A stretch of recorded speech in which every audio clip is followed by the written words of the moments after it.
Documentos del Concilio Vaticano II. Declaración Nostra Aetate sobre las relaciones de la Iglesia con las religiones no cristianas. Proemio. En nuestra época, en la que el género humano se une cada vez más estrechamente y aumentan los vínculos entre los diversos pueblos, la Iglesia considera con mayor atención en qué consiste su relación con respecto a las religiones no cristianas. En cumplimiento de su misión de fundamentar la unidad y la caridad entre los hombres y aún más entre los pueblos, considera aquí ante todo aquello que es común a los hombres y que conduce a la mutua solidaridad. Todos los pueblos forman una comunidad, tienen un mismo origen, puesto que Dios hizo habitar a todo el género humano sobre la faz de la tierra. Y tienen también un fin último, que es Dios, cuya providencia, manifestación de bondad y designios de salvación se extienden a todos, hasta que se unan los elegidos en la ciudad santa, que será iluminada por el resplandor de Dios, y en la que los pueblos caminarán bajo su luz. Los hombres esperan de las diversas religiones la respuesta a los enigmas recónditos de la condición humana, que hoy, como ayer, conmueven íntimamente su corazón. ¿Qué es el hombre? ¿Cuál es el sentido y el fin de nuestra vida? El bien y el pecado, el origen y el fin del dolor, el camino para conseguir la verdadera felicidad, la muerte, el juicio, la sanción después de la muerte. ¿Cuál es finalmente aquel último e inefable misterio que envuelve nuestra existencia, del cual procedemos y hacia donde nos dirigimos? Las diversas religiones no cristianas, ya desde la antigüedad y hasta nuestros días, que se encuentra en los diversos pueblos una cierta percepción de aquella fuerza misteriosa que se halla presente en la marcha de las cosas y en los acontecimientos de la vida humana, y a veces también el reconocimiento de la suma divinidad e incluso del Padre. Esta percepción y conocimiento penetra toda su vida con íntimo sentido religioso.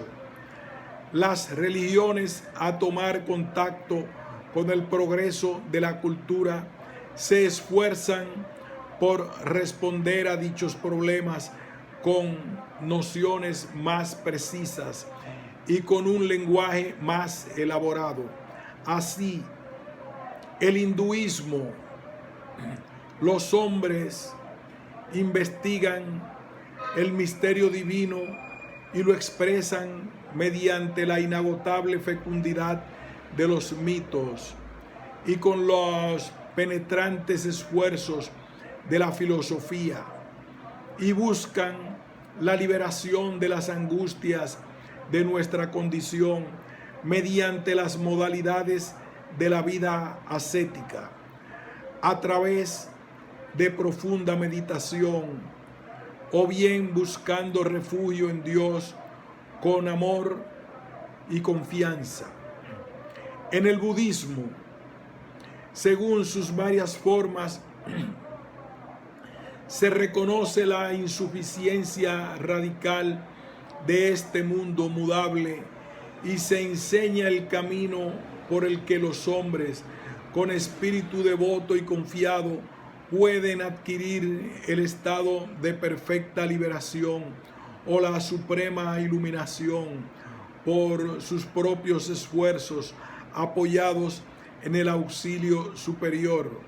Así también las demás religiones que se encuentran en el mundo se esfuerzan por responder de varias maneras a la inquietud del corazón humano, respondiendo y proponiendo caminos, es decir, doctrinas, normas de vida y ritos sagrados. La Iglesia Católica no rechaza nada de lo que en estas religiones hay de santo y verdadero. Considera con sincero respeto los modos de obrar y de vivir, los preceptos y doctrinas que, por más que discrepen en mucho de lo que ella profesa y enseña, no pocas veces reflejan un destello de aquella verdad que ilumina a todos los hombres. Anuncia y tiene la obligación de anunciar constantemente a Cristo en el camino de la verdad y de vida, en quien los hombres encuentran la plenitud de la vida religiosa y en quien Dios reconcilió consigo todas las cosas. Por consiguiente, exhorta a sus hijos a que, con prudencia y caridad, mediante el diálogo y colaboración con los adeptos de otras religiones, dando testimonio de fe y vida cristiana, reconozcan, guarden y promuevan aquellos bienes espirituales y morales, así como los valores socioculturales que en ellos existen. La religión del Islam. La Iglesia mira también con aprecio a los musulmanes que adoran al único Dios viviente y subsistente, misericordioso y todopoderoso, creador del cielo y de la tierra, que habló a los hombres, a cuyos ocultos designios procuran someterse con toda el alma, como se sometió a Dios a Abraham, a quien la fe islámica mira con complacencia. Veneran a Jesús como profeta, aunque no lo reconocen como Dios. Honran a María, su madre virginal, y a veces también la invocan devotamente. Esperan además el día del juicio, cuando Dios remunerará a todos los hombres resucitados. Por ello, aprecian además el día del juicio, cuando Dios remunerará a todos los hombres resucitados. Por tanto, aprecian la vida moral y honran a Dios sobre todo con la oración, las limosnas y el ayuno. Si en el transcurso de los siglos surgieron no pocas desavenencias y enemistades entre cristianos y musulmanes, el Sagrado Concilio exhorta a todos a que, olvidando lo pasado, procuren y promuevan unidos la justicia social, los bienes morales, la paz y la libertad para todos los hombres. La religión judía. Al investigar el misterio de la Iglesia, este Sagrado Concilio recuerda los vínculos con que el pueblo del Nuevo Testamento está espiritualmente unido con la raza de Abraham. Pues la iglesia de Cristo reconoce que los comienzos de su fe y de su elección se encuentran ya en los patriarcas, en Moisés y los profetas, conforme al misterio salvífico de Dios.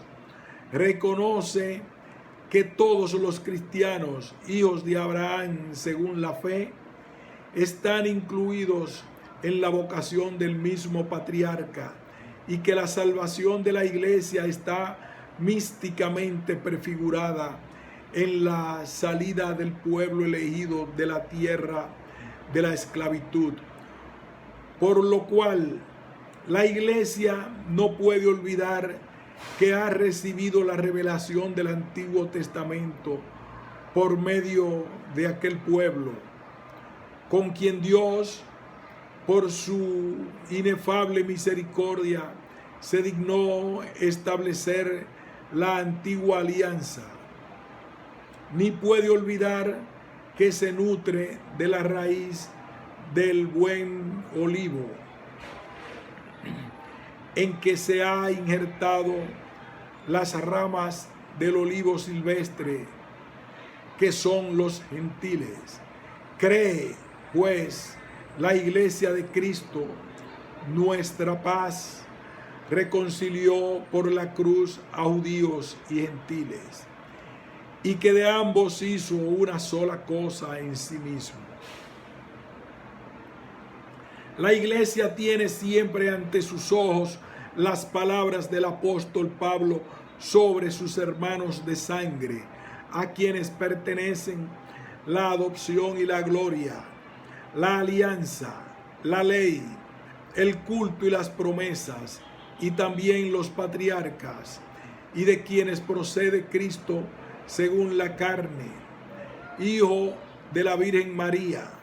Recuerda también que los apóstoles, fundamentos y columnas de la iglesia, nacieron del pueblo judío, así como muchísimos de aquellos primeros discípulos que anunciaron al mundo el evangelio de Cristo. Como afirma la Sagrada Escritura, Jerusalén no conoció el tiempo de su visita. Gran parte de los judíos no aceptan el evangelio e incluso no pocos se opusieron a su difusión. No obstante, según el apóstol, los judíos son todavía muy amados de Dios a causa de sus padres, porque Dios no se arrepiente de sus dones y de su vocación. La iglesia, juntamente con los profetas y el mismo apóstol, espera el día que solo Dios conoce, en que todos los pueblos invocarán al Señor con una sola voz y le servirán como un solo hombre. Como es, por consiguiente, tan grande el patrimonio espiritual común a cristianos y judíos, este sagrado concilio quiere fomentar y recomendar el mutuo conocimiento y aprecio entre ellos, que se consigue sobre todo por medio de los estudios bíblicos y teológicos, con el diálogo fraterno. Aunque las autoridades de los judíos con sus seguidores reclamaron la muerte de Cristo, sin embargo, lo que en su pasión se hizo no puede ser imputado ni indistintamente a los judíos que entonces vivían, ni a los judíos de hoy. Y si bien la iglesia es nuestro pueblo de Dios, no se ha de señalar a los judíos como reprobados de Dios ni malditos, como si esto se dedujera de las Sagradas Escrituras. Por consiguiente, procuren todos no enseñar nada que no esté conforme con la verdad evangélica y con el Espíritu de Cristo, ni en la catequesis ni en la predicación de la palabra de Dios. Además, la Iglesia, que reprueba cualquier persecución contra los hombres, consciente del patrimonio común con los judíos, e impulsada no por razones políticas, sino por la religiosa caridad evangélica, deplora los odios, persecuciones y manifestaciones del antisemitismo de cualquier tiempo y persona contra los judíos. Por los demás, Cristo, como siempre lo ha profesado y profesa la Iglesia, abrazó voluntariamente y movido por la inmensa caridad su pasión y muerte por los pecados de todos los hombres, para que todos consigan la salvación. Es pues deber de la Iglesia en su predicación el anunciar la cruz de Cristo como signo del amor universal y como fuente de toda gracia. La fraternidad universal excluye toda discriminación. No podemos invocar a Dios, Padre de todos, si nos negamos a conducirnos fraternalmente con algunos hombres creados a imagen de Dios. La relación del hombre para con Dios Padre y con los demás hombres, sus hermanos, están de tal forma unidas que, como dice la Escritura, el que no ama no ha conocido a Dios. Así se elimina el fundamento de toda teoría o práctica que introduce discriminación entre los hombres y entre los pueblos, y en lo que toca a la dignidad humana y a los derechos que de ella dimanan. La Iglesia, por consiguiente, reprueba como ajena al Espíritu de Cristo cualquier discriminación o vejación realizada por motivos de raza o color, de condición o religión. Por esto, el Sagrado Concilio, siguiendo las huellas de los santos apóstoles Pedro y Pablo, ruega ardientemente a los fieles que, observando en medio de las naciones una conducta ejemplar, si es posible, en cuanto de ellos depende, tengan paz con todos los hombres, para que sean verdaderamente hijos del Padre que está en los cielos. Todas y cada una de las cosas contenidas en esta declaración han sido obtenidas. Todas y cada una de las cosas contenidas en esta declaración han sido obtenido el beneplácito de los padres del Sacrosanto Concilio, y nos, en virtud de la potestad apostólica recibida de Cristo, juntamente con los venerables padres, las aprobamos y decretamos y establecemos en el Espíritu Santo, y mandamos que lo así decidido conciliarmente sea promulgado por la gloria de Dios. Roma, en San Pedro, 28 de octubre de 1965. Yo, Pablo, obispo de la Iglesia Católica. Fin de este ensayo.